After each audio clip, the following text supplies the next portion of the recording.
안녕하십니까? 네, 만나서 반갑습니다. 또 우리가 살다 보면 다양한 인연이 있는데 또 여러분과 저와 함께 또 이렇게 새롭게 만났잖아요. 그러면 이제 그동안 살아오면서 만난 인연 중에 저 같은 경우는 여러분과의 만남을 좀 소중히 여깁니다. 왜냐하면 제가 여러분한테 배울 게 많아요. 보통 이렇게 뭔가 새로운 목표를 가지고 적어도 뚜렷한 목표가 있잖아요. 이런 목표를 가지고 이렇게 준비하는 사람들을 보면 삶이 좀 치열해요. 그렇게 사실 거예요, 안 사실 거예요? 내년 시험 보실 때까지 정말 치열하게 한번 내가 공부해보자 이런 각오 있잖아요.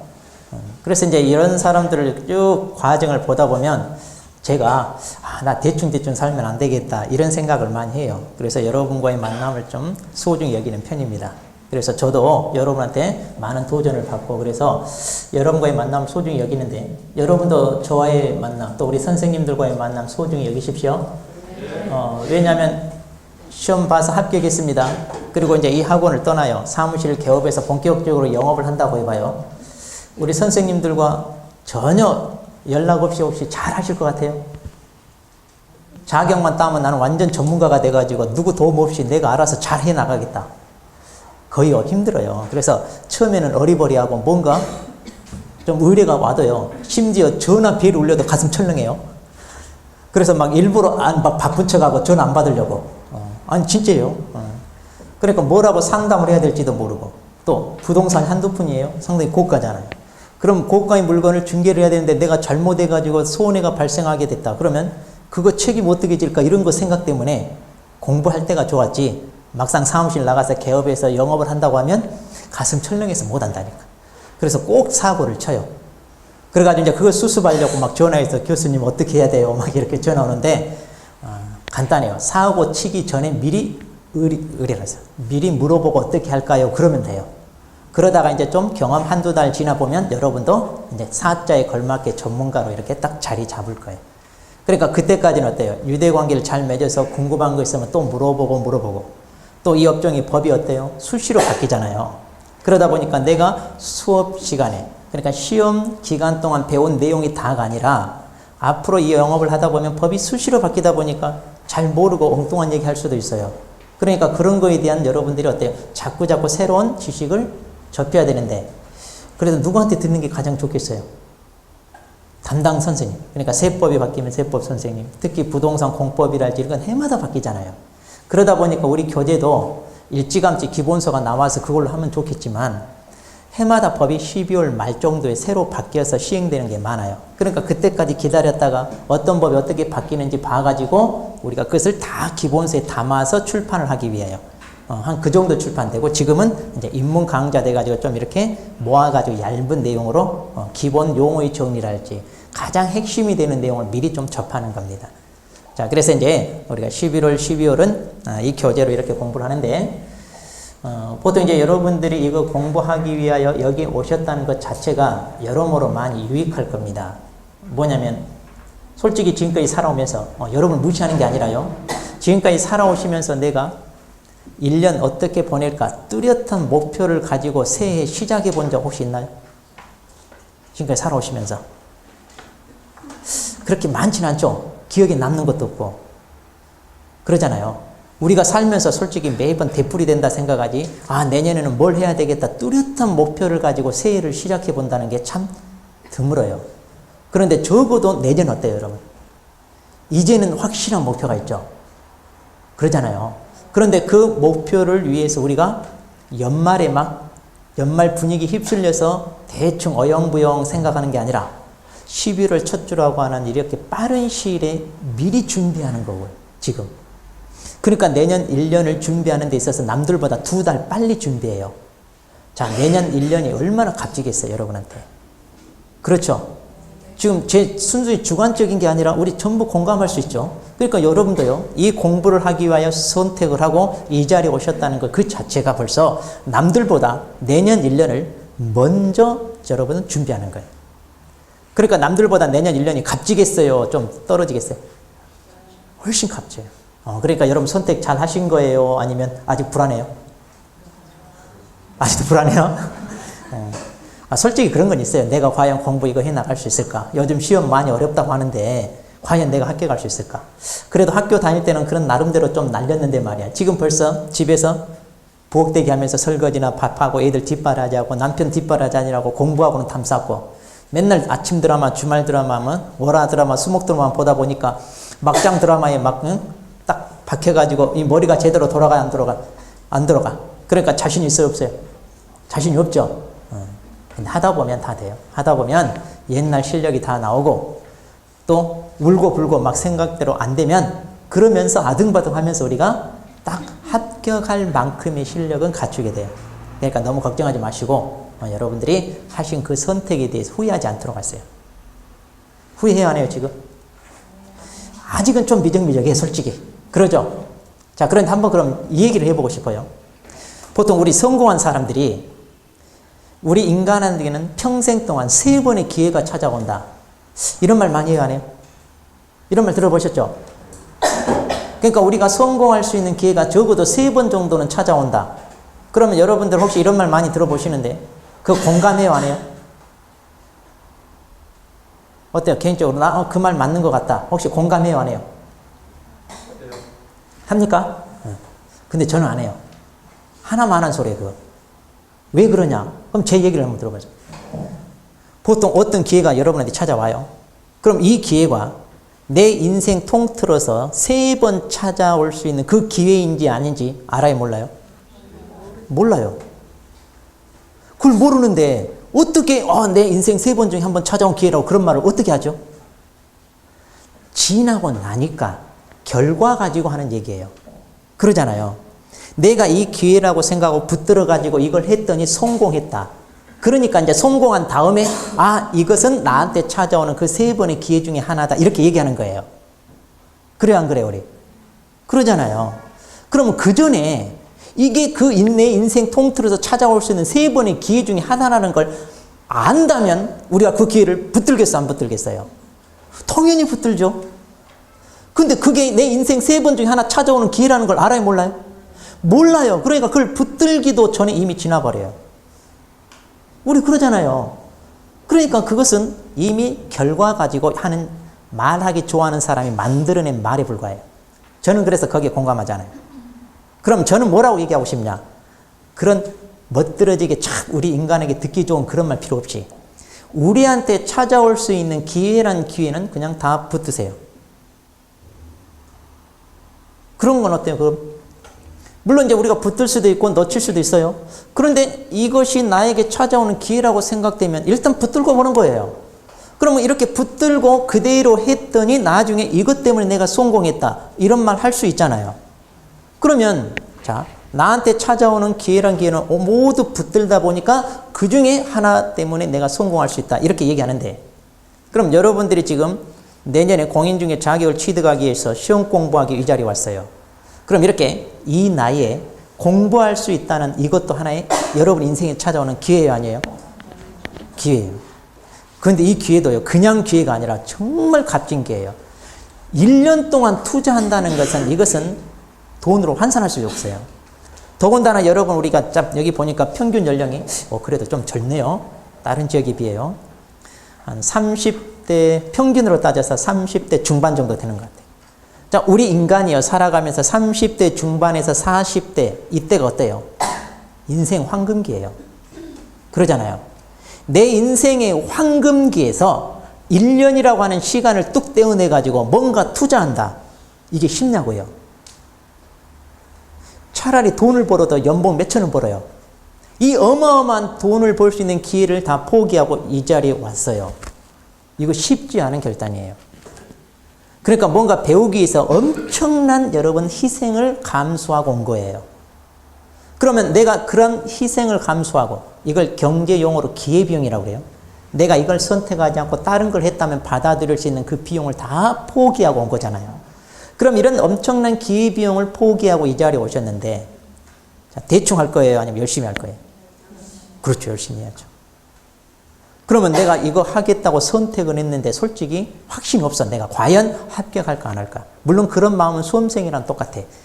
전교 1등 하거나 꼴등 하거나 시험을 앞두고 긴장되는 건 똑같아요. 그럼 여러분도 똑같은 입장이에요. 그렇지만 여러분들이 이렇게 1년 동안 준비했을 때 충분히 합격할 수 있는 시험이냐? 예, 합격할 수 있는 시험이에요. 그건 걱정하지 마세요. 물론 여러분 나름대로 나태하거나 좀 수업에 많이 빠지거나 다른 거 신경 쓰느라고 공부를 못하면 그런 경우는 좀 떨어질 확률이 있어요. 그렇지만 그러지 않고 우리가 평균적으로 학원 강의 진도에 맞춰서 잘 따라오기만 하면요, 합격은 충분해요. 왜? 우리는 평균 60만 넘으면 돼요.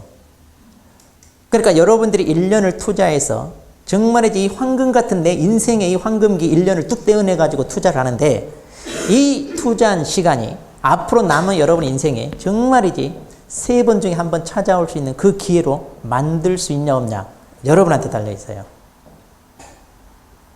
그러니까 이 기회를 여러분 정말이지 소중하고 값지게 보내십시오. 이왕 선택했어요. 그리고 이 자리에 왔어요. 이제 다른 고민할 필요 있어요, 없어요? 없어요. 하지 마세요. 그런 고민한다고 해서 여러분한테 득될 거 없어요. 이미 선택을 했기 때문에 이제 다른 생각 버리고 여기에만 올인하시면 돼요.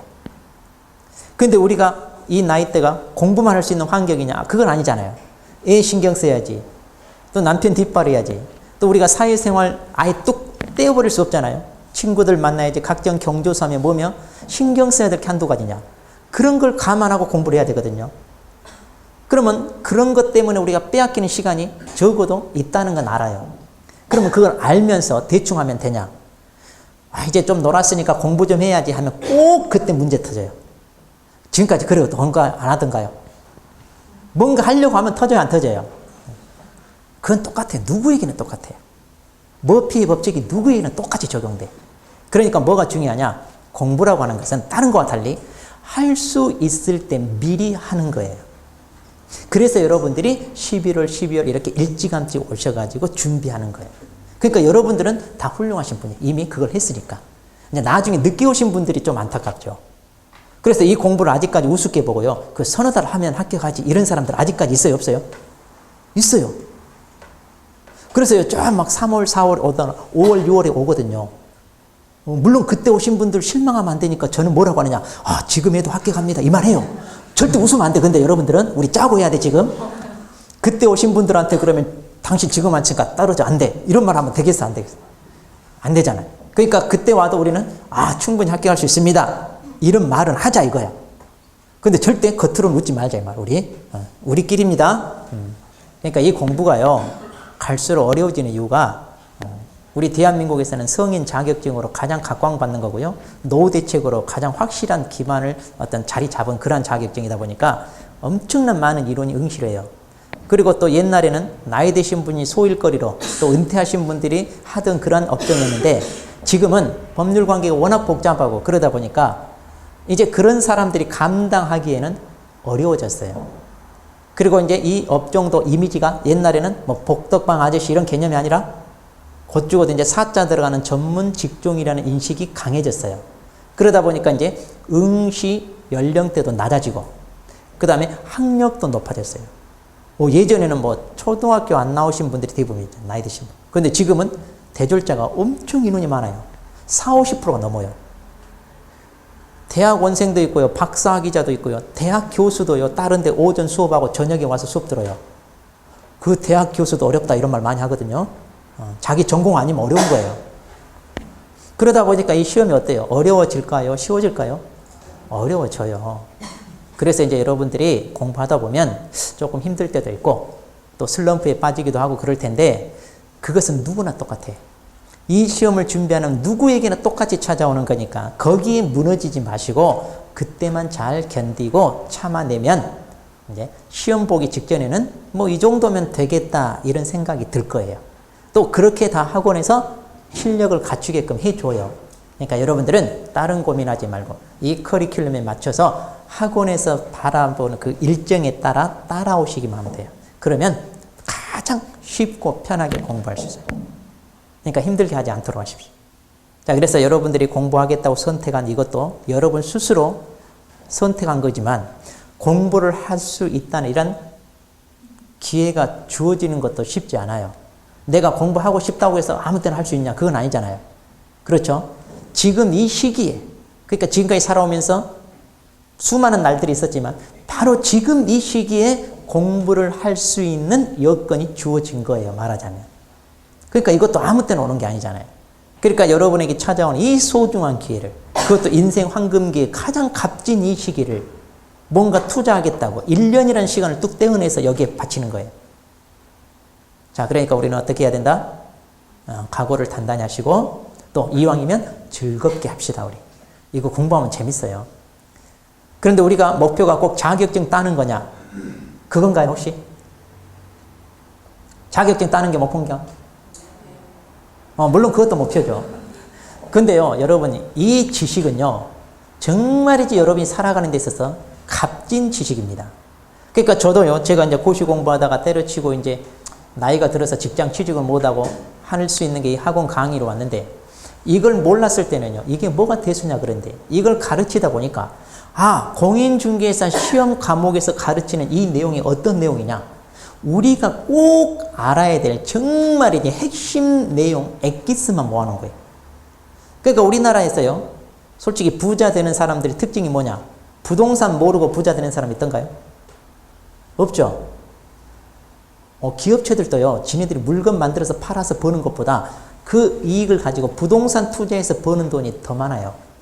그러니까 모든 기업체들이 돈만 벌면 어디다 다 투자하느냐? 부동산 투자예요. 빌딩 괜히 짓는 거 아니에요. 그 빌딩 지면 그게 다 투자 비용이니까 세금을 안 나가니까 그걸 고스란히 지네가 갖는 거잖아요. 그러다 보니까 빌딩 투자하고 어디 땅에다 투자하고 공장 짓는답시고 세금도 거의 안 내고 어때요? 막 지방자치단체로부터 거의 헐값으로 막 불화받잖아요. 그렇게 해가지고 몇 년 공장 굴리는 것처럼 해가지고 아파트 짓는 업체에다 땅값을 어마어마하게 비싼 값에 되팔고 이래. 단 부동산 모르는. 그럼 우리는 안 그러냐? 우리 같은 보통 사람도 자 집을 삽니다. 자, 집을 살면요, 내가 먹고 자고 해야 되는 가장 중요한 의식 중에 하나인데, 쾌적한 환경, 그 다음에 주변 입지 조건, 애 키워야 되면 학군도 좋아야 되고, 우리가 또 편의생활 해야 되니까 시장이면 마트 가까워야 되지, 백화점도 가까워야 되지, 문화생활 하려면 주변에 뭐 극장 CGV도 있어야 되고, 또 뭐 오페라 하우스며 무슨 회관 같은 거 있어가지고 있으면 좋잖아요.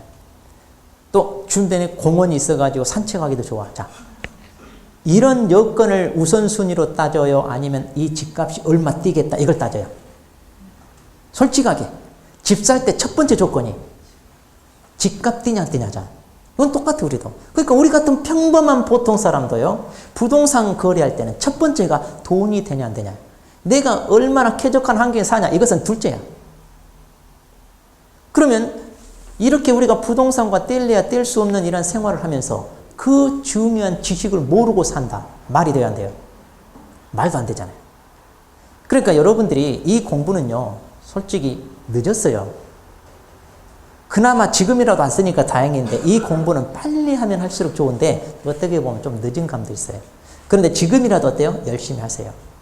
그럼 우리가 살아가면서 이 부동산에 대한 법률 지식이 없이 아무렇지도 않게 살 수 있냐? 안 그래요. 제가 이제 예를 듭니다.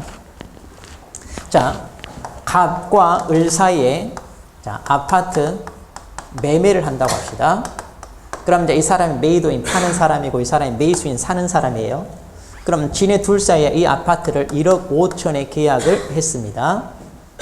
그러면 여러분들은 보통 이런 계약을 누구를 통해서 중개사무소 찾아가서 그 중개하는 개업공인중개사한테 의뢰를 해서 그 사람이 중개를 해주면 사죠. 그러니까 이제 나는 몰라도 돼. 그런데 이제 우리가 그렇게 중개해주는 대가로 중개 보수를 얼마 지불하죠. 그러면 이제 얼마 지불해야 된다는 걸 모르기 때문에 이걸 중개하는 그 공인중개사들이 달라는 대로 줘요. 그런데 달라는 대로 주는데 1억 5천에 매매 계약을 하면 얼마 줘야 되느냐, 이걸 알아요 몰라요? 몰라. 그럼 달라는 대로 주다 보면 우리가 또 바가지 썼다 이런 말 나와요 안 나와요? 그럼 그 바가지 쓰고 기분 좋아요 안 좋아요? 안 좋죠. 그런데 이걸 미리 알았더라면 그런 바가지 쓸 일 없죠. 그럼 양심적으로 물론 대부분이 할 거예요. 그런데 주변에 가끔 뭐예요? 악덕 업주들이 있어요 없어요? 여러분이 어리버리하게 보이면요, 바가지 쉬워요 다. 그러니까 혹시 바가지 썼다 이런 분들은요, 속상해하기 전에 내가 세상에서는 이렇게 어리버리하게 보이는구나 먼저 반성부터 하세요. 그리고 어디 가서 나 사기당했다 이런 말 함부로 하지 마세요. 사기당했다 그 말은 나 바보다 이 소리하고 똑같아요. 그리고 나는 욕심이 많다 이런 소리하고 똑같아요. 욕심이 많은 사람이 사기당해요. 세상에 공짜 있어요 없어요? 남보다 더 많은 걸 얻으려고 하다 보니까 그 사람 말에 쏠기 돼가지고 하다 보니까 사기당하는 거지, 세상에 그 욕심 없으면 사기당할 일 없어요. 그러니까 나 사기당했다. 혹시 지금이라도 한 번이라도 그런 적이 있다. 그러면 먼저 반성부터 하세요. 그리고 두 번 다시 그런 걸 하지 않기 위해서 이제 공부할 때 똑바로 하자 이거예요. 그것만 알아도 여러분의 1년치 학원비 본전 복구도 남아. 진짜예요, 이거는. 자격증은 저리 가라니까 그게 중요한 게 아니라 이 지식이 얼마나 중요한지 아셔. 그런데 이제 우리가 보통 뭐가 있냐? 부동산 거래 신고 제도라는 게 있어요. 혹시 들어보셨어요? 자, 부동산 거래 신고는 뭐냐? 부동산 거래를 했을 때 이 사람들이 세금을 내야 되는데 그 세금을 어떻게 해서든 적게 내보려고 사람들이 거짓으로 신고하니까 그걸 단속하기 위해서 도입된 제도인데 만일 갑과 을, 매도인과 매수인 둘이 이 공인중개사 통하지 않고 지네들이 직거래했어요. 그럼 당사자 자기들이 공동으로 이거 신고를 해야 돼요. 자, 그런데 우리가 직거래했을 때 공동으로 부동산 거래 신고해야 된다는 거 아는 경우 있냐 이거예요. 알아요, 몰라요? 이거 봐봐요. 다 몰라요. 그런데 이 신고 안 하면 어떻게 되는 줄 아세요? 500만 원 이하 과태료도 맞아요. 그러면 이 법을요, 난 모르니까요. 처벌 왜 받습니까? 아니요. 사람 죽여놓고 나 사람 죽이는 게 범죄인지 몰랐다. 그 소리가 똑같아요. 본인이 법을 몰라가지고 뭔가 처벌을 회피할 수 있냐? 없어요. 알아야 돼요. 그런데 이제 우리가 대부분 이렇게 공인중개사 통하니까 이걸 때문에 우리가 여기에 대한 대가를 우리가 지불하는 거잖아요. 그래서 이제 우리가 이걸 돈 벌겠다는 자격증 따는 건데 이것 이전에 우리가 먼저 당사자 입장이잖아요. 그러면 우리가 살다가 부동산 거래 한두 번 하냐? 많이 해요. 그러죠? 그러다 보니까 이 중개업자, 그러니까 개업공인중개사죠. 이 사람한테 지불해야 될 이런 돈이 아까우면 직거래하면 돼요. 그리고 자기네들이 알아서 신고하면 돼요. 그럼 이런 비용 고스란히 남길 수도 있잖아요. 그런데 이제 우리가 그런 걸 모르니까 이렇게 전문가인 개업공인중개사 통해서 거래를 많이 하죠. 그런데 이 사람만 믿으면 되냐? 그것도 아니야. 또 어떤 일이 벌어지느냐? 그러니까 이제 세금을 좀 적게 내보려고 1억 5천에 매매가 이루어지는데 다운계약서란 말 들어보시죠? 그럼 다운계약서는 금액을 줄이겠다 이거. 이걸 1억에 계약을 해요. 그래가지고 세금을 1억에 내는 거예요. 그러다 보니까 이제 이런 게 적발되면 처벌하는 거거든요. 그러면 이것은요, 취득세 3배 이하의 과태료도 맞아요. 처벌이 더 무거워요. 그러니까 다운계약서 쓰자 하면 여러분 쓰면 돼, 안 돼? 자, 갑이 1억 5천에 팔면서 우리 1억에 매매한 것처럼 합시다. 대신 내가 500만 원 깎아줄게요. 자, 여러분이 매수인입니다. 다운계약서 하나 쓰는 것 때문에 500만 원 깎아준대. 자, 쓸 거야, 안 쓸 거야? 써야 돼. 걸리면 취득세 3배야. 아니, 5배야, 과태료야. 자, 이런 위험부담하고 쓸 거야, 안 쓸 거예요? 근데 여러분은요, 그게 좋은 줄 알아. 그러면 1억 5천에 사놓고요, 1억의 계약서를 써요. 그리고 나중에 여러분들이 이것을, 자, 다른 누군가에 또 이 집을 판다고 합시다. 그럼 1억 5천에 샀으니까 집값이 좀 뛰었다고 합시다. 얼마에? 2억에 판다고 합시다. 그러면 1억 5천에 사서 2억에 팔았으니까 그 차익이 얼마예요? 5천이죠. 그러면 양도소득세 들어보셨나요? 그럼 양도소득세는 이렇게 양도 차익, 이 금액에다가 요율을 곱해가지고 세금을 내는 거예요. 그런데 여러분은 1억 5천에 샀어요? 1억에 샀어요? 1억에 샀어요. 1억에 사서 얼마에 팔아요? 그러면 양도 차익이 얼마예요? 1억에다가 세금을 계산해요. 세금 더 나와요, 안 나와요? 500만 원 아끼려다 돈 바가지 써버려요. 양도소득세는 세율이 높아요. 왜 높냐? 불로소득이에요, 이거는. 여러분이 힘들게 땀 흘려서 버는 돈이 아니라 가만히 앉아서 버는 불로소득이라 양도소득세는 세금이 많아요. 그러면 이 사람 말 듣고 이렇게 했다가 여러분 바가지 써요. 알아야 돼, 몰라야 돼? 알아야 돼. 근데 이것만이냐? 더 미치고 환장할 노릇은 아직도 안 남았어. 이번에는 이 사람이 갑한테 1억 5천짜리 아파트 사면서 우리 2억 5천에 계약한 걸로 합시다. 이걸 뭐라고 해? 이제 업계약서라고 그래. 이제 반대로 다운시킨 게 아니라 가격을 높였어요. 업계약서 쓰자고 그래. 그냥 계약서만 이렇게 씁시다 그래. 그러면 나는 금액이 많이 받고 파니까 세금 많이 나온대요. 그 세금 내가 다 물어줄게요. 자, 세금 물어준다니까 상관없잖아요. 자기는 팔고 끝나요. 그러니까 그럽시다. 자, 업계약서 썼어요. 그러면 이 어른요, 이 아파트를 사는데 돈 한 푼도 없어. 어떻게 사느냐? 이 사람이요, 은행에다가 이 주택을 담보로 대출을 받아요. 대출을 받은데 1억 5천짜리인데 얼마에 샀어요? 2억 5천에 샀다 해가지고 이것을 가지고 대출을 받아. 어느 정도 대출을 받냐? 한 1억 8천까지 받으려면 받을 수 있어요. 이 정도 받잖아요. 그러면요. 자, 2억 5천에 쓴 계약서 가지고 1억 8천 대출 받아서 1억 5천 집값을 줍니다. 지 얼마 남겨요? 3천만 원 남겼어. 자, 지 돈 땡전 한 푼도 없어. 3천만 원 땡겼어. 그래 놓고 어떻게 하느냐? 이 사람이 이 집을 병한테 전세를 내줍니다. 자, 전세를 내줘요. 그러니까 우리가 임대해 준다. 임대해 주는데 어떻게 해 주느냐? 보통 자, 2억 5천짜리 집이에요. 요즘 전세가 어때요? 비싸죠? 전세값이 막 요즘 매매가를 추월한다 이런 말도 나오죠. 그럼 여러분들 혹시 전세가 왜 이렇게 높아지는지 아세요? 그 정도는 우리가 상식으로. 그럼 놔둡시다. 요즘 아파트 분양이 좀 활발하죠? 왜 아파트 분양이 활발할까? 집 사겠다는 사람이 많죠? 왜 그 사람이 많을까요? 금리? 금리가 낮아서? 그렇죠. 전세가 없으니까 지금. 아니, 전세가 왜 없냐면 전세가 너무 높아요. 너무 높으니까 이 돈 주고 전세 안 하니 차라리 내 집 사겠다 이거예요. 요즘 전세가 주택이 90%. 그럼 90%면 전세 살아요. 그냥 이 돈 조금 보태가지고 집 사버려요. 집 사버리는 게 낫잖아요. 그런데 담보 이자도 좀 낮다고 그래. 그러니까 내가 이 이자 감안하고 내가 이 집을 사버리겠다.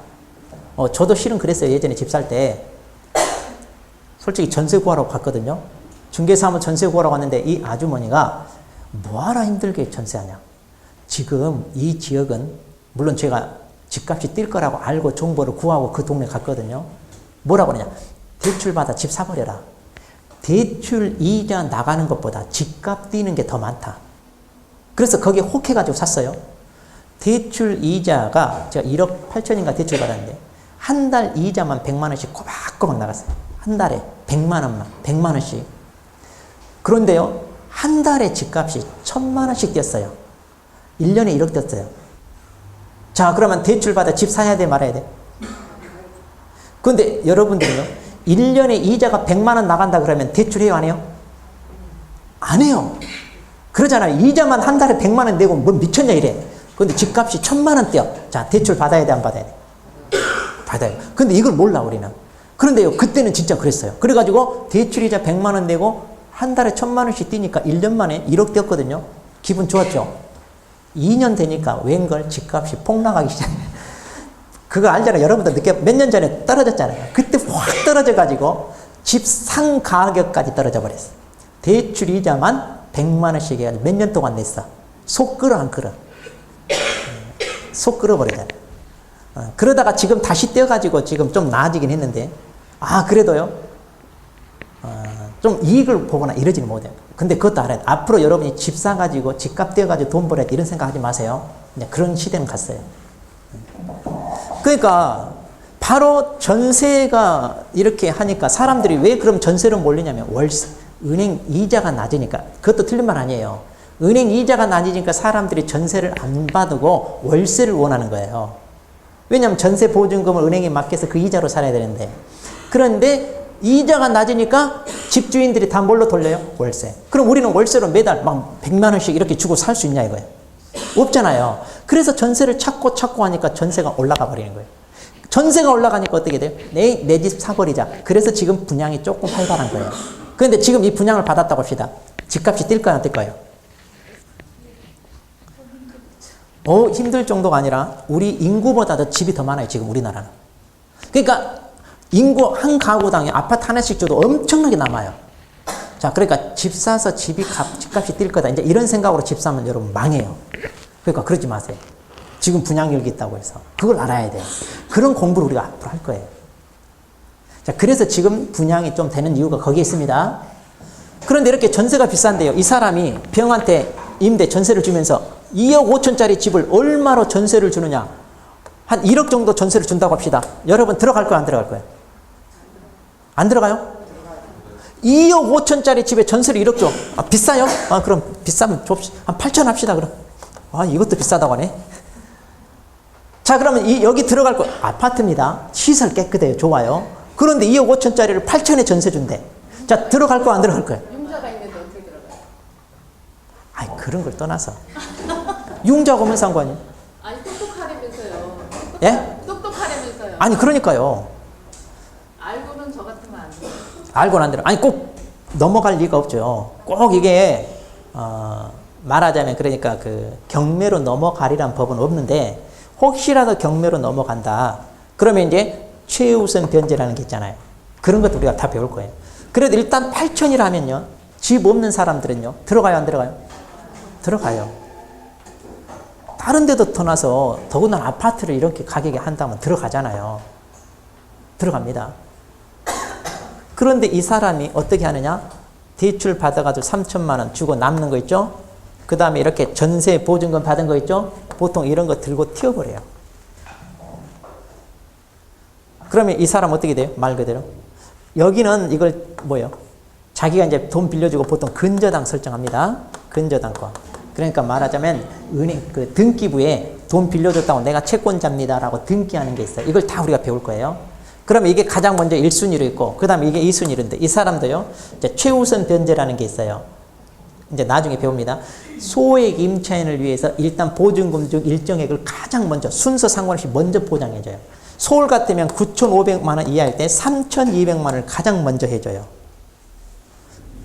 3,200. 그러면 이 정도 돈을 가장 먼저 받는다 이 말이에요. 그러니까 이거 받으면 그나마 빼앗길 일은 얼마 없어요.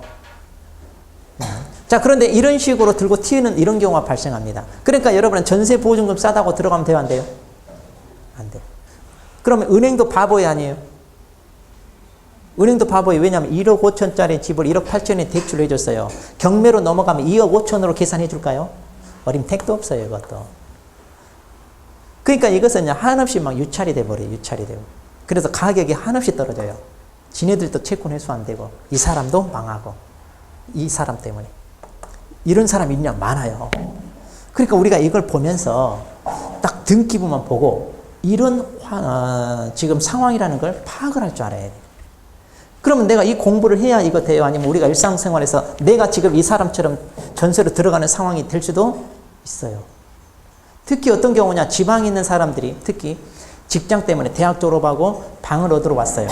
그런데 전세 보증금 얼마나 많이 들고 오겠어요. 직구하러 다니다 보니까 정말이지 3천, 4천 가지고는 쫙 반지하, 곰팡이 피는 이런 집밖에 못 구해.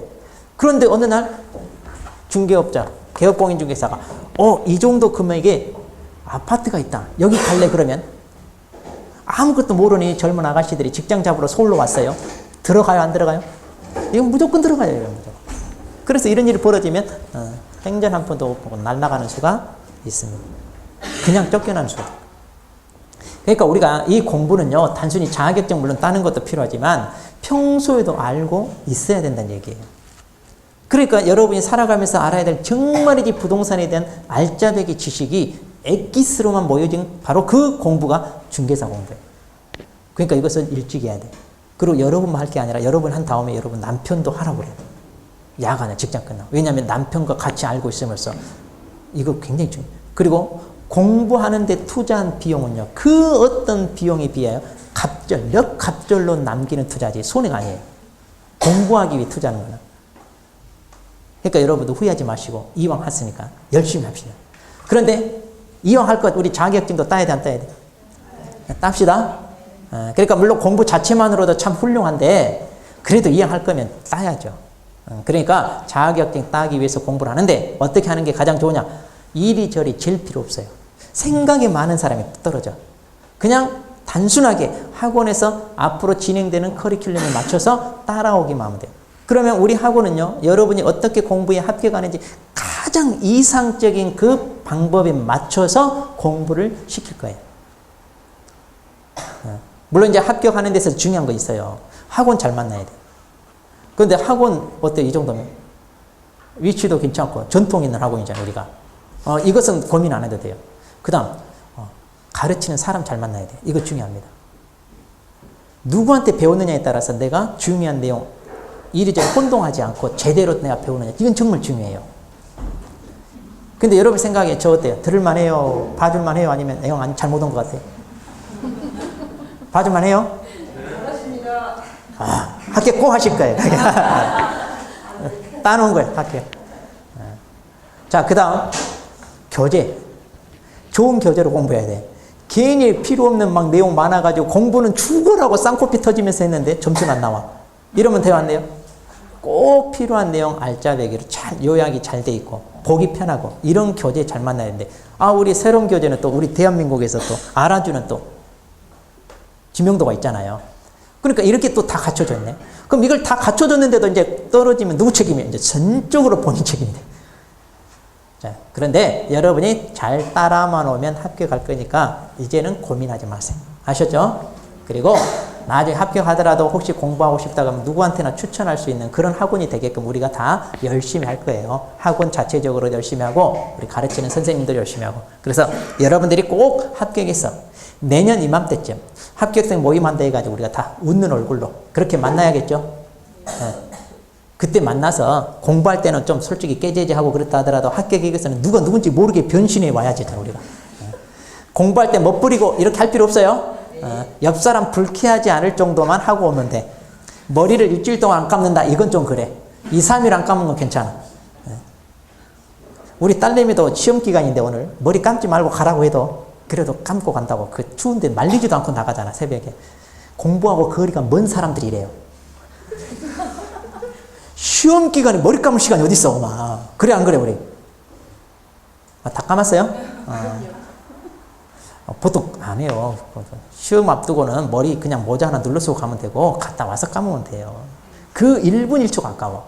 그러니까 여러분들 너무 멋부리려고 하지 마시고 일주일에 한 번은 좀 심하니까 2, 3일에 한 번 한다든가 아니면 모자 하나 눌러쓰고 온다든가 이렇게. 시간 늦어가지고 막 바쁜데 머리 감고 다 하고 와야 되겠다. 그러지 않아도 돼. 그러니까 불쾌감 주지 않을 정도만 하면 되는데 지금은 어느 정도 너무 완벽해 지금. 이 정도 완벽하게 하면 안 돼. 이것도 불편해 이거. 왜냐하면 남 신경 쓰느라고 공부 못하면 이것도 참 불편합니다. 그러니까 서로가 이해해주고 여러분을 가장 잘 이해해줄 수 있는 사람이 누구냐? 여러분밖에 없어요. 여러분 가족 이해 못해. 이 공부를 안 해본 사람은 이 고충을 몰라요. 여러분이 서로 동료야. 그럼 이 시험이 또 절대평가예요? 상대평가예요? 절대평가예요. 내가 60 넘으면 돼요. 경쟁자예요? 아니에요? 경쟁자 아니에요. 그러니까 너도 나도 우리가 60점만 넘으면 되니까 서로가 서로를 격려해 줄 수 있는 그런 사람이 됩시다. 누가 힘들어하면요 커피 한 잔 뽑아다 주면서 위로하고 같이 가자 하고 그래야지. 미워하고 말이야 왕따 시키고 막 그 옆에도 안 앉고 야 우리끼리끼리 밥 먹으러 가자 이러면 돼 안 돼? 그러지 마 진짜. 여러분 서로가 다 동료예요. 그리고 여러분이 학교 가잖아요. 1년 동안 같이 공부하면요 학교 중학교 고등학교 동창보다 더 친해져요. 또 이 업종에 있다고는 정보 교류가 중요한데 그래도 가장 잘하는 여러분 말고 누구하고 교류하겠냐. 그러니까 합격에도 여러분 정말이지 소중한 자산입니다. 여러분들. 그러니까 이왕이면 서로 유대관계를 돈독히 하면서 아주 중학교 고등학교 동창보다 더 끈끈한 정으로 그렇게 공부를 해나가면 그것도 좀 영향을 미쳐요. 합격하는데. 그러니까 그렇게 여러분 서로 하는 것도 좋아요. 마침 오늘 첫 강의고 또 우리가 부담 없는 과목이라 제가 좀 오리엔테이션 겸 좀 말이 길어졌는데 꼭 필요한 내용이니까 좀 우리가 처음 와가지고 긴장도 되고 좀 분위기 어색하고 그러잖아요. 그걸 풀겠다 이런 의미에서 좀 말을 많이 했는데 그래도 우리가 이런 거 필요하고 또 이런 각오를 가지고 공부하는 것 좀 좋습니다. 자 그러면 우리가 지금 준비하는 이런 시험 과목은 어떻게 되느냐. 자 맨 겉표지 펴고요. 종이 2장을 넘겨보세요. 종이 2장을 넘겨보면 여기 시험 안내라고 나와요. 시험 안내. 2장 넘기면. 근데 이 내용도요, 실은 우리 중개사법 조문에 직접 규정되어 시험 범위 안에 들어갑니다, 이것도. 그런데 이제 이게 여기에 써여져 있는데, 자, 뭐냐면,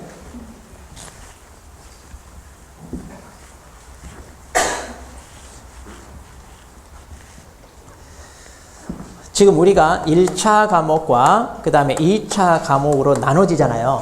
그럼 1차 과목은 어떻게 되느냐? 부동산 학개론 그래. 부동산학. 자 여기서 부동산학이란 말은 부동산에 대한 학문적인 연구를 토대로 어느 정도 이제 기반을 잡혀 있어요. 그런데 이거에 대한 뭐야? 개론적인 내용. 개론이란 말은 이것저것 잡다한 거 다 모아놨다 이 말이에요.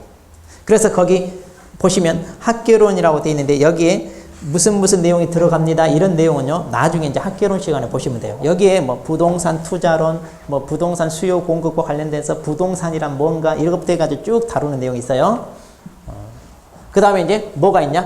민법이 있어요. 민법이 뭐냐면 우리가 생활하면서 가장 많은 그러한 법률 행위를 하는데 보통 우리가 약속 많이 하잖아요. 그런데 그 약속 중에서도 법률적인 권리 의무 관계를 부담하는 그런 약속이 있는데 이런 것이 대부분 뭐냐면 계약이라고 그래요. 약속 중에서. 그럼 우리가 살아가면서 이런 법률적인 문제를 수없이 많이 부딪힐 텐데 그러한 것을 총괄하여 포괄적으로 다루는 내용이 뭐냐면 민법이에요. 그래서 부동산 거래와 관련해서 그것을 가장 기본적으로 다루고 있는 내용인 이 민법을 우리가 배우는 겁니다. 이거 두 개가 1차 과목이에요. 내용이 많고 좀 어려워요. 우리가 법 과목을 처음 접하는데 쉽겠어요? 어렵겠어요? 어려워요. 처음에 뭔 말인지 몰라. 그러니까 1, 2월, 3, 4월까지 멍해요. 그러다가 5, 6월 정도 되면 아, 이 말이 그 말이구나 좀 알아. 그래가지고 이제 7, 8월 문제풀이 하니까 얼떨결에 좀 맞고 그래요. 얼떨결에. 그리고 이제 시험 볼 때 되면 간신히 60 넘어서 합격하는 거예요. 법대생들, 공부 잘한다고 기고 난다는 법대생들도 민법을 대학 4년 동안 배워도 뭔 말인지 몰라요. 그런데 여러분들은 그 어려운 민법을 2달에 한 번씩 끝내. 대단한 천재들이에요, 지금. 자부심 가지세요. 법대생들도 4년 동안 공부해도 뭔 말인지 모르는 민법을 2달에 한 번씩 끝낸다니까. 그러다 보니까 이제 어때요? 얼떨결에 우리는 합격하는 거예요. 걱정하지 말고. 그 다음에 이제 2차 과목으로 3개가 있는데 뭐냐면 우리 중개사법. 중개사법이 이제 부동산 중개를 하는 데서 가장 바탕이 되는 과목인데 이제 제가 이걸 가르치는 탐다. 그러고 보니까 제 이름도 얘기 안 했네. 제 소개도 안 했네. 죄송합니다. 저는 홍덕기입니다. 여러분과 함께 이제 1년 동안 공부할 때. 제 이름 정도는 기억해야죠. 그리고 합격하고 나가도 여러분이 가장 상담이 필요한 선생님이 바로 저예요. 그러니까 저를 잘 친하게 지내야 돼? 아니면 나 몰라 해야 돼? 공부 잘하는 방법은 그 선생님하고 친하게 지내는 게 가장 좋아요. 그래서 모르는 거 수시로 물어보고 부담 갖지 마시고. 저 그렇게 부담스럽게 안 생겼죠? 막 찾아오고 싶잖아 지금. 자, 그래서 선생님하고 과목별로 친하게 지내면 그 과목이 쉬워집니다. 그러니까 여러분 하기 나름이에요. 적극적으로 모르는 거 있으면 항상 물어보고. 아, 이것도 물어본다고 창피하면 어떨까? 그게 창피한 거예요. 몰라서 물어보는 거 창피한 거 아닙니다. 모르는데 아는 척하고 있다가 시험 떨어지면 그게 창피한 거예요. 몰라서 물어보는 것은 여러분의 권리예요, 권리. 그 다음에 이제 뭐가 있냐면 거기 2차 과목에 뭐라고 돼 있어요? 이름이 거기 그렇게 돼 있죠. 부동산 공시에 관한 법령 그랬죠. 이제 이걸 일명 공시법령 그러는데 공시법령이라고 따로 있는 게 아니에요. 여기서 공시란 말은 뭐냐면 외부에 드러낸다 이 말이고. 자, 제가 지금 이걸 들고 있어요. 여러분이 보시기에 그럼 제가 이걸 손에 들고 있으면 이걸 제가 이제 점유하고 있다 이러는데 이건 누구 걸까요? 네 거죠, 네 거. 그러죠? 근데 이건 뭐냐면 이건 동산이라고 그래요. 이건 동산, 움직이는 걸 동산. 그 다음에 부동산은 부자가 아닐 부자니까 움직이지 않는 게 부동산 그러잖아요. 자, 동산은요, 이렇게 손에 쥐고 있다. 이거 점유하고 있다는데, 이렇게 하고 있으면, 아, 그 사람 것인가 보다 하고 인정을 해줘요. 그런데 이게 꼭 내 거냐? 내가 남의 거 훔쳐서 가지고 있을 수도 있고, 남의 물건 떨어져 있는 걸 주워서 가질 수도 있고, 아니면 이분이 저한테 잠깐 맡겨놔가지고 가지고 있을 수도 있어요. 그럼 그건 내 거이 아니에요. 아니잖아요. 근데 그런 걸 알아요? 몰라요? 몰라요. 그렇지만 동산은 이렇게 손에 가지고 있으면 아, 그 사람 것인가 보다라고 인정을 해줘요. 이것을 공신력이라고 그래요. 믿어준다 이 말이에요. 자, 부동산을 놓고 봅시다. 이 건물 있죠. 학원 건물. 이 학원 건물이 내 거야 라고 입구에 내가 서 있으면 내 거예요? 지가 여기 입구에 서 있어봤자 전혀 상관없죠. 여기 지나가 부동산 땅이 있어요. 이건 내 거야 라고 울타리만 쳐놓으면 지 거예요? 그래요, 안 그래요? 아니. 그러면 부동산 같은 경우는 이게 네 거라는 걸 어떻게 인정해 줄 거냐 이거예요. 그게 뭐예요? 등기, 등기. 그러니까 부동산 같은 경우는 이게 네 거라는 것을 외부로 알려주는데 그게 바로 뭐냐면 등기. 이런 등기를 뭐라 공시한다 이런 말을 써요. 그러니까 부동산 같은 경우는 공시해주는 법이 있는데 그게 대표적인 법이 뭐냐? 부동산 등기법이라는 게 있어요. 이건 아시죠 우리가?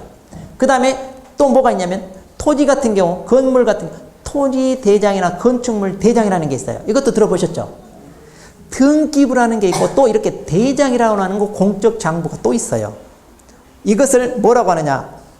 거기 보면 공간 정보 구축 및 관리 등에 관한 법률이라고 있어요.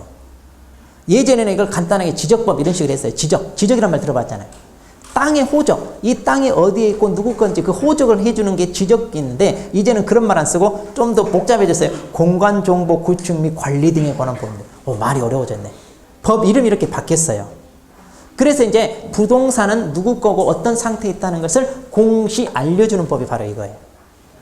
그런데 여기에 뭐 또 있냐? 세법도 포함돼가지고 이게 두 개가 묶여가지고 한 과목이 돼요. 왜냐하면 부동산 거래를 하다 보면 물건을 샀어요. 취득세 내야 돼. 팔았어요. 양도소득세 내야 돼.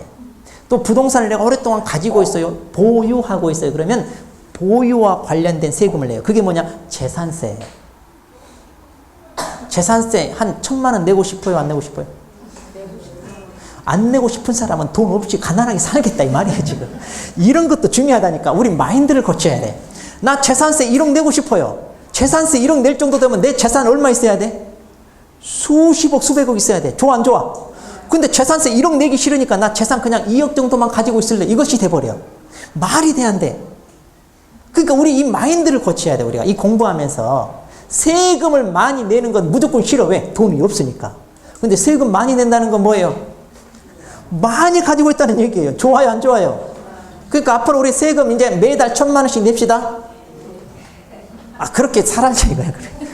그러니까 우리 마인드를 고쳐야 돼. 이걸 고치지 않으면 부자 못 돼. 그래서 이 공부하다 보면 이제 그런 것도 우리가 고치게 되고 시야가 넓어져요.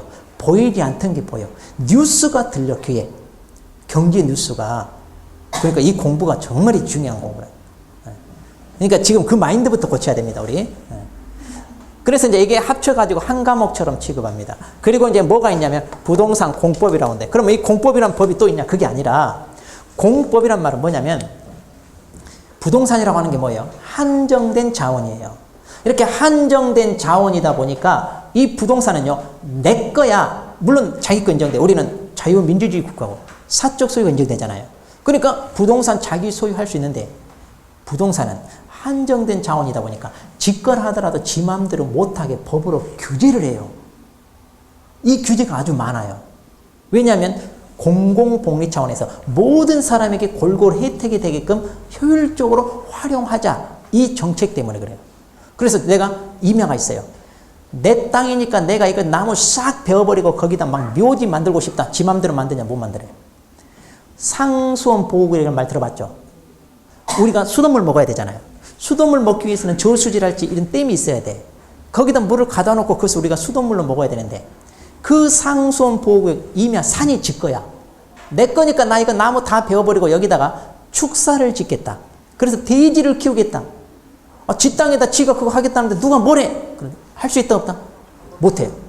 왜냐하면 지 땅이라 하더라도 나무를 베어내고 축사를 지어가지고 소, 돼지를 키운다고 합시다. 가축의 분뇨가 상수원, 강으로 흘러들어요. 그러면 그게 수돗물 먹어야 되는 이 시민 모두에게 오염이 되니까 피해가 막심해요. 그러니까 지 땅이라도 지 맘대로 할 수 있다 없다? 바로 공공복리 차원에서 이렇게 법으로 규제하는 내용이 엄청 많아요. 그것을 몽땅 묶어가지고 공법 그래요. 근데 우리나라에 이런 공법이 한두 개냐? 100개가 넘어. 그럼 이걸 시험 공부하는데 다 배운다 안 배운다? 안 배우죠. 배우면 이거 우리 못해요. 그 중에 부동산 거래할 때 우리가 알아야 될 좀 우리가 거래와 연관 있는 거 몇 개 정도 배워요. 그 몇 개가 이제 뭐냐면 어떤 거 배우냐면 국토 계획 및 이용에 관한 법률 이런 걸 배워요. 그래서 여기에 보면 그린벨트란 말 들어보셨죠? 그런 거. 또 토지거래 허가구역이란 말 들어봤나요? 왜냐하면 부동산은 투기 목적으로 거래가 하면 안 되니까 이걸 규제하겠다는 만든 제도예요. 이런 걸 담고 있는 내용이 바로 그 법이에요. 그 다음에 도시 및 주거환경정비법. 재개발, 재건축 들어보셨나요? 다 들어봤잖아요. 이걸 모르면 돈 못 벌어요. 이거 알아야 돼. 바로 재개발, 재건축 그런 거 관련된 법이 바로 도시 및 주거환경정비법이에요. 또 주택법, 건축법, 농지법 이런 걸 배워요. 그러니까 공법 중에서 몇 개 배워요. 몇 개. 그런데 이제 이 내용이 어때요? 각 법률마다 분량이 좀 되잖아요. 그래서 이제 여러분이 조금 부담스럽긴 하는데 이 세 개가 바로 2차예요. 2차. 그럼 이 내용을 알아야 우리가 중개를 하냐? 그런다는 얘기예요. 아까 그랬잖아요.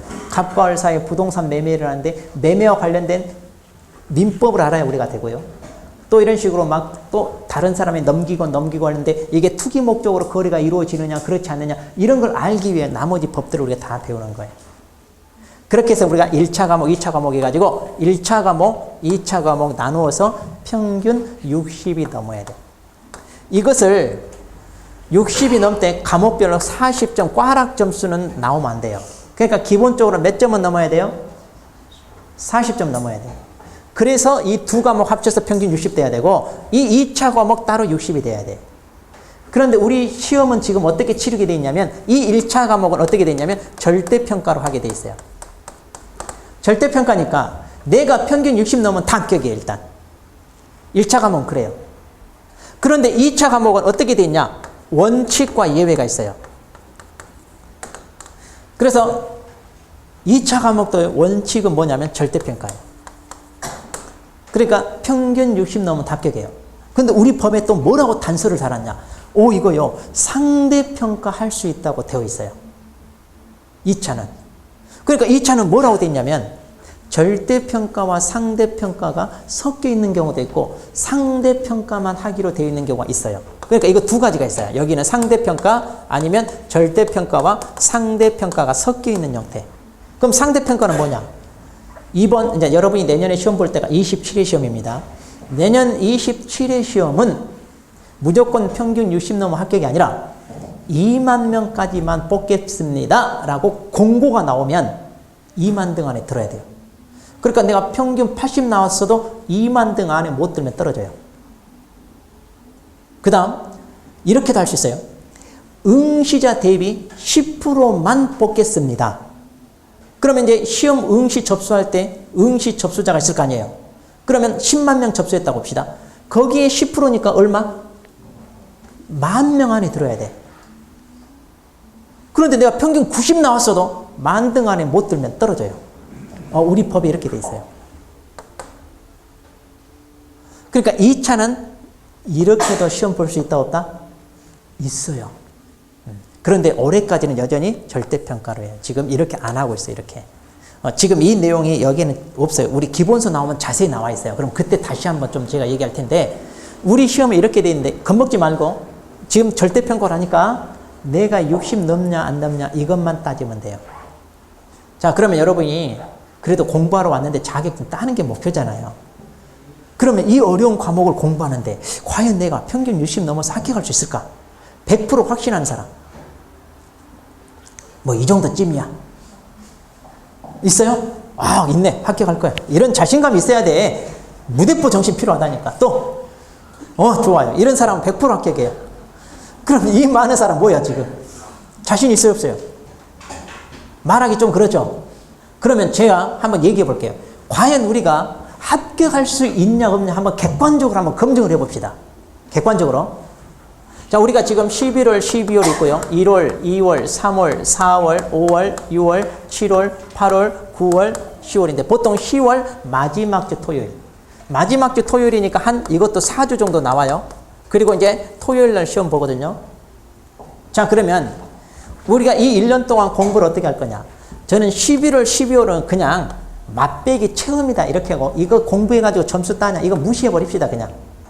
아셨죠? 그냥 11월, 12월은 워밍업이다. 그냥 적응 기간이다. 여기서 공부해가지고 점수 몇 점 올리겠다 이런 생각하지 말고 그냥 편하게 그냥 여유있게 놀러 다녀. 남들 연말이네 뭐네 술 마시러 다니는 시간에 차라리 나는 그냥 하고 나서 강의 듣는 걸로 했다. 이렇게만 생각하세요. 여기서 점수 안 따도 돼요. 그럼 이제 본격적으로 1월부터 우리가 공부하는 걸로 한번 해봅시다. 한 달에 몇 주 나와요? 4주. 우리 기본 평균 4주 나오잖아요.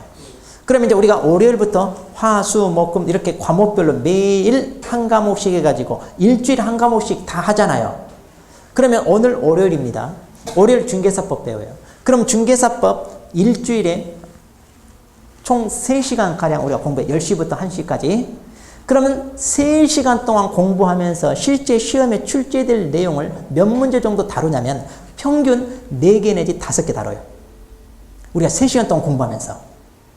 그럼 이 3시간 동안 공부하면서 오늘 하루 동안 3시간 공부하면서 4개 내지 5개 나올 분량을 공부할 텐데 이 중에 가장 쉽고 만만한 거 한 개만 건지면 돼.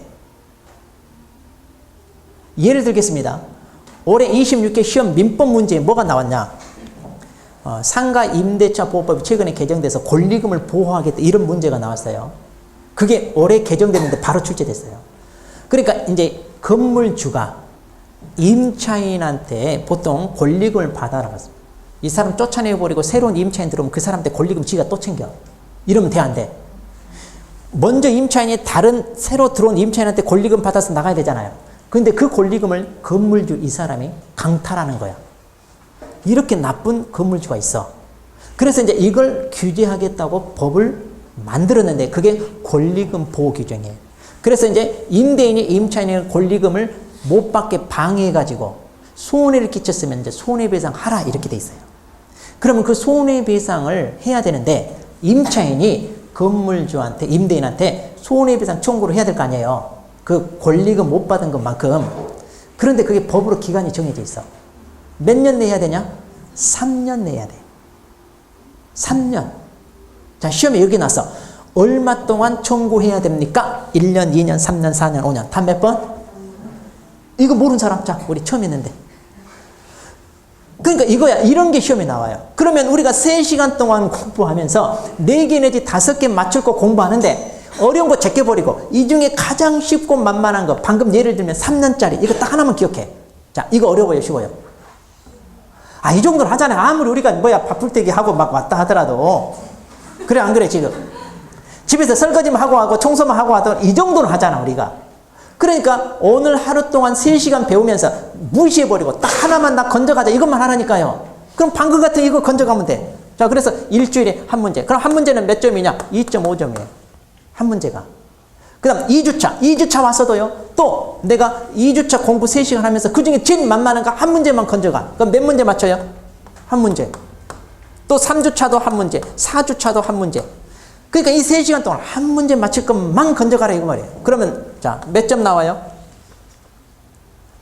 10점 나오죠? 그러면 우리는 1월 한 달 동안 12월 달 시험 보면 빵점 맞는다고 하세요. 그런데 이제 1월 달 지나면 우리는 시험 보면 평균 몇 점 나와? 10점.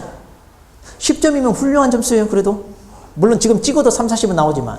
자, 2월 달 갑니다. 또 한 문제. 그럼 몇 점? 10점. 그럼 이제 이거 합치니까 몇 점 나와, 이제 2월 달에는? 몇 점? 3월 달에 몇 점? 30점. 4월 달? 40점, 50점, 60점, 70점, 80점, 90점. 몇 점? 우와, 100점 나와요. 아니, 제가 뭐 무리한 얘기 있어요? 아니, 주관적인 게 아니라 철저히 객관적으로 검증한 거잖아, 지금. 우리가 3시간 동안 공부하면서 한 문제 맞출 거 이것도 못 건져? 이건 하죠? 그럼 몇 점 나와? 100점 나오네. 지금부터 건져버리면 120점 나와. 그러니 가지 마. 100점까지밖에 없으니까. 그러니까 11월, 12월은 그냥 놀아. 그래도 100점 나와. 그런데 애가 아프다고 수업이 빠졌네. 오늘 집안에 무슨 일이 생겼네. 친구가 놀자고 하는 바람에 어제 술 좀 마셨더니만 오늘 아침에 자버렸네. 이제 이렇게 빠지면 이제 어떻게 2.5점씩 하나하나 날아가 버려. 그럼 1년 동안 이런 일이 있을까요, 없을까요? 있어요. 이런 걸 대비해야 돼. 그래서 할 수 있을 때 미리 해놔야 돼. 그래서 나는 한 문제가 아니라 2문제 건져 나가겠다. 그래서 학원 올 때는 내가 2문제까지는 해놓겠다. 이래도 되고요. 아니면 세상 좋아졌어. 동영상 있잖아요. 이제 내가 수업에 빠졌네. 그러면 그날 수업을 동영상으로 그대로 들을 수 있어요. 그러니까 이제는 핑계도 못 대. 아, 나 일이 있어서 못했어요. 이제 그 핑계도 대지 마. 왜? 동영상 들으면 돼. 그리고 부족한 거 일요일, 이런 날, 토요일, 이런 날 보충을 해서 들으면 돼. 얼마나 좋아졌어, 이 세상. 저는 진짜 부러워. 제가 시골 출신인데 제가 공부할 때 이런 거 없었잖아요. 이것만 있어도 제가 이 자리에 안 있어요, 지금. 여러분, 나 만나려면 참 철문 몇 개 지나야 돼. 어? 근데 진짜 세상 좋아졌네. 공부하기. 나 부러워 죽겠어. 나 근데 이 좋은 환경에서 요즘 애들 공부 안 하는 거 보면 진짜 패 죽이고 싶어. 나. 우리 딸내미 정말 자기는 동영상 체질이 아니래. 나 미치고 환장해. 이제 중3짜리인데. 막 포기했는데 뭐 저도.